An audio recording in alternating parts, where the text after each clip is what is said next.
আসসালামু আলাইকুম। কেমন আছেন সবাই? আশা করি ভালো আছেন। এই যে আপনাদেরকে দেখাইতেছি, এটা কি জানেন? এটা পিস্টন।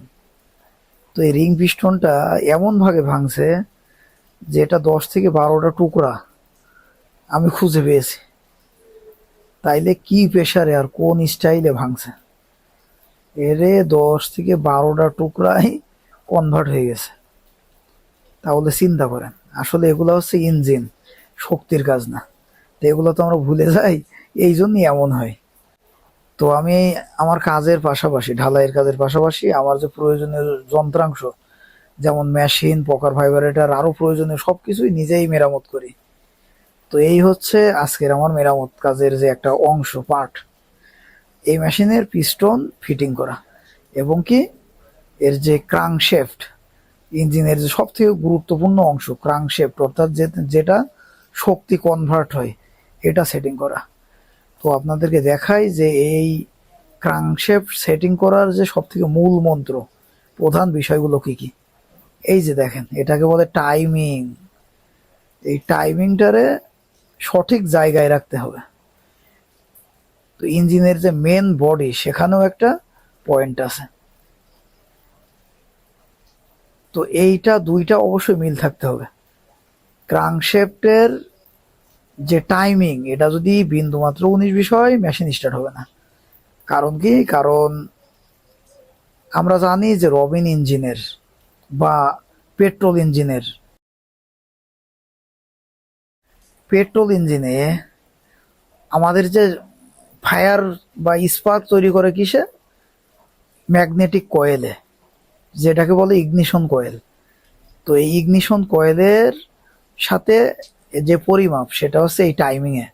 সুতরাং টাইমিং যদি বিন্দুমাত্র 19-20 হয়, তাহলে ইগনিশন কয়েল যখন চার্জ দেয়ার বা যখন এর যে ইগনিশন হওয়ার, তখন সেটা হবে না। ফায়ার না হলে পেট্রোল ধরবে না, আগুন ধরবে না, শক্তি উৎপাদন হবে না। সহজ ভাষায় বললে স্টার্টই হবে না, মেশিন স্টার্ট হবে না। তো আমাদের টাইমিং গুরুত্বপূর্ণ, সব থেকে বড় গুরুত্বপূর্ণ বিষয়। তো টাইমিং আমি ফিটিং করে দিয়েছি সঠিকভাবে। এখন কি? এখন হচ্ছে ক্রাঙ্কশেফট কাভার। তো এই যে ক্রাঙ্কশেফট কাভার লাগানোর আগে ভালো করে পরিষ্কার পরিচ্ছন্ন করে দেখতে হবে কোথাও কোনো সমস্যা আছে কিনা। এখানে এই যে গভর্নর মেকানিজম আছে, গভর্নর মেকানিজমটা ভালো করে চেক করতে হবে। আমার এই গভর্নর মেকানিজমে কিছুটা সমস্যা আছে, যে কারণে আমি এটা পাল্টে দেব। তো এই যে বাকি সমস্যাগুলো দেখতেছি, কোথাও কোথাও কি কি আছে, আমার এই যে বিয়ারিং বা কোনো পার্টের সমস্যা কিনা, সেগুলো খেয়াল রাখতে হবে। তো গভর্নর মেকানিজমে সামান্য সমস্যা দেখেছি, সেটা পাল্টে দেব।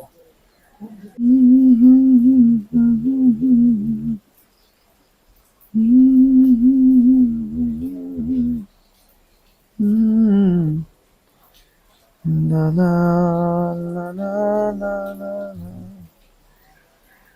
তুমি সুতোয় বেঁধেছ শাপলার ফুল, নাকি তোমার মন?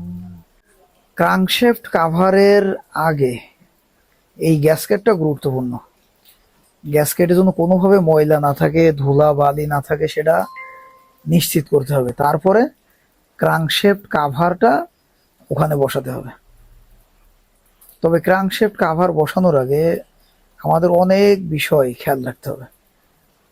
সেটা কি? সেটা হচ্ছে প্রত্যেকটা পার্টসে সামান্য পরিমাণ মোবিল দিতে হবে, এবং যে বিয়ারিং এর পার্টস, সেখানে সামান্য পরিমাণ গিরিশ দিতে হবে, যেন কোনোভাবে এর যে অয়েল সিল, সেটা কেটে না যায়।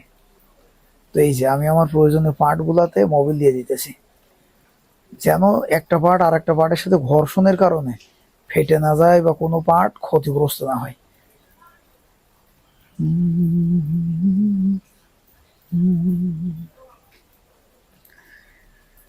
তুমি আর আমি কাহিনী হব বাংলার ঘরে ঘরে,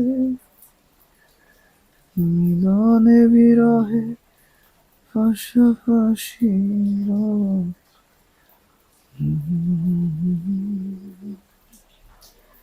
প্রত্যেকটা পার্টে ভালোভাবে মোবিল দিয়ে নিতে হবে, যেন পিছলা থাকে। অর্থাৎ লোহার সাথে ঘর্ষণের কারণে বা আমি এখন লাগানোর কারণে যদি কোনো পার্ট ক্ষতিগ্রস্ত হয় তাইলে পুরো পরিশ্রমটাই লস হয়ে যাবে। আর এই যে বলেছিলাম, এই যে মাঝের অংশটা, অর্থাৎ ক্রাঙ্কশ্যাফটের যে পাওয়ার ট্রান্সফার, এটাতে সামান্য গিরিশ লাগিয়ে দিতে হবে বিয়ারিং এর সাইডে, যেন কোনোভাবেই এর যে অয়েল সিল সেটা ক্ষতিগ্রস্ত না হয়। এই যে গিরিশ লাগাইতেছি এটা অটোমেটিকলি বের হয়ে যাবে, বাইরের দিকে বের হয়ে যাবে। কিন্তু যদি কিন্তু যদি আমি না লাগাই তাইলে অয়েল সিলটা লোহার সাথে ঘর্ষণের কারণে নষ্ট হয়ে যাবে। এখন এই যে আমি লাগাইতেছি, লাগানোর মধ্যেই আমার অয়েল সিল কেটে যাবে। আর অয়েল সিল যদি কেটে যায় আর একটা পাল্টে দিলেও নতুনের মতো সার্ভিস দেবে না, সেটাতে অয়েল লিকেজ হবে। তাহলে এখন আমি এই যে ধীরে ধীরে ধীরে ধীরে আমি এই যে আমার ক্রাঙ্কশ্যাফট কাভারটা লাগিয়ে ফেললাম।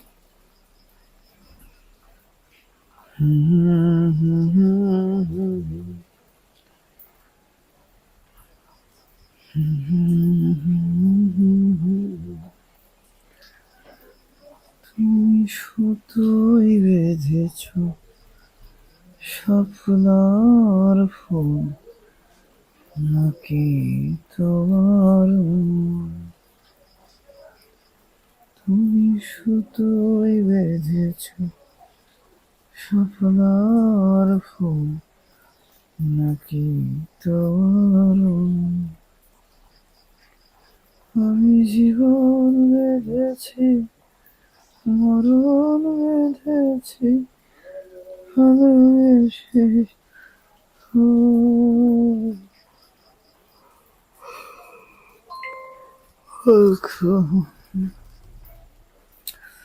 তো এই যে এখন আমার নাটগুলো লাগাতে হবে। আর নাট লাগানোর আগে এটাও মেকশিওর পরিষ্কার থাকতে হবে। আমি এই যে প্রত্যেকটা নাট হালকাভাবে টাইট দেব, যেন আমার ক্রাঙ্কশ্যাফট কাভার ধীরে ধীরে সবগুলো একইভাবে ভিতরে ঢুকতে থাকে। কোনো একটা যদি অতিরিক্ত বেশি, কোনোটা কম ঢুকে, তাইলে এটা ক্ষতিগ্রস্ত হবে। আর কোনো একটা পার্ট যদি ক্ষতিগ্রস্ত হয় পুরো পরিশ্রমটাই বৃথা যাবে, নষ্ট হবে। তো ধীরে ধীরে এই যে আমি প্রত্যেকটাই সামান্য পরিমাণ প্রেশার দিতেছি, কোনো একটা পার্টে বেশি প্রেশার দেওয়া যাবে না। সবগুলা ধীরে ধীরে, সবগুলা নাট ধীরে ধীরে ভিতরে যাবে, তাহলে সমানভাবে প্রেশার পড়বে, আমার কোনো পার্ট নষ্ট হবে না। তো আমার আরো কাজ আছে, এখন এখানে আর সময় দেওয়া যাবে না, অন্য কাজগুলো গুরুত্ব দিয়ে করতে হবে। সুতরাং আমার মেশিন ফিটিং এর যে একটা সমস্যা ছিল সেটা সমাধান করলাম। আর এই মেশিনটা আমি ব্যবহার করব ছোট ছোট কাজে, যেহেতু বয়স হয়েছে, পুরানো হয়েছে, এ যা পারবে এর তাই করাতে হবে।